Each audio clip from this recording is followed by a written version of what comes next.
It was an important day in the yard. Everyone was busy and excited, making notes and taking photographs. A special visitor had arrived and was now the center of attention. "Who is that?" whispered Thomas to Duck. "That," said Duck proudly, "is a celebrity." "A what?" asked Percy. "A celebrity is a very famous engine," replied Duck. "Driver says we can talk to him soon." "Oh," said Thomas, "he's probably too famous to even notice us." Just then, Gordon arrived. "Puh," said Gordon. "Who cares? A lot of fuss about nothing, if you ask me." And he steamed away.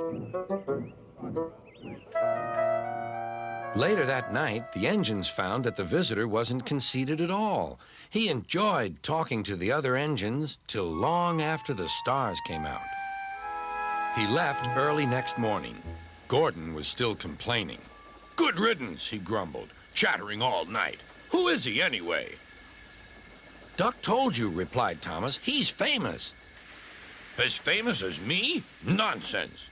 "He's famouser than you. He went 100 miles an hour before you were even thought of." "Huh, so he says," huffed Gordon, "but I didn't like his looks. He's got no dome. Never trust domeless engines. They're not respectable. I never boast, but I'd say 100 miles an hour would be easy for me. Goodbye." Duck took some freight cars to Edward's station. "Hello," called Edward. "That famous engine came through this morning. He whistled to me. Wasn't he kind?" "He's the finest engine in the world," replied Duck. Then he told Edward what Gordon had said. "Take no notice," soothed Edward. "He's just jealous. He thinks no engine should be famous but him. Look, he's coming now." Gordon was running very fast. His wheels pounded the rails. "He did it, I'll do it. He did it, I'll do it." Gordon's train rocketed past and was gone. "He'll knock himself to bits," chuckled Duck.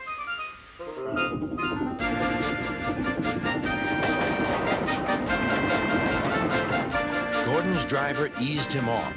"Steady, Gordon. We aren't running a race."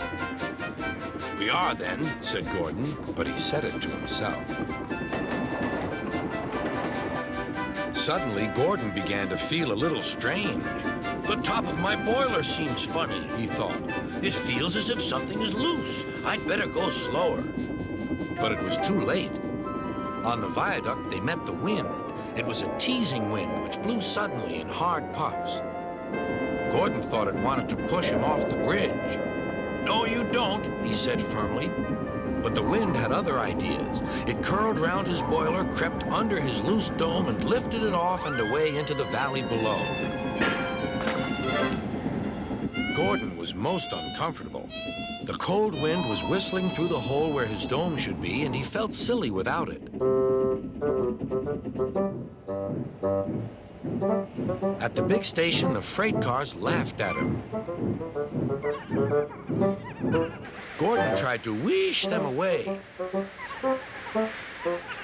but they crowded round no matter what he did. On the way back to the shed, he wanted his driver to stop and fetch his dome. "We'll never find it now," said the driver. "You'll have to go to the works for a new one." Gordon was very cross.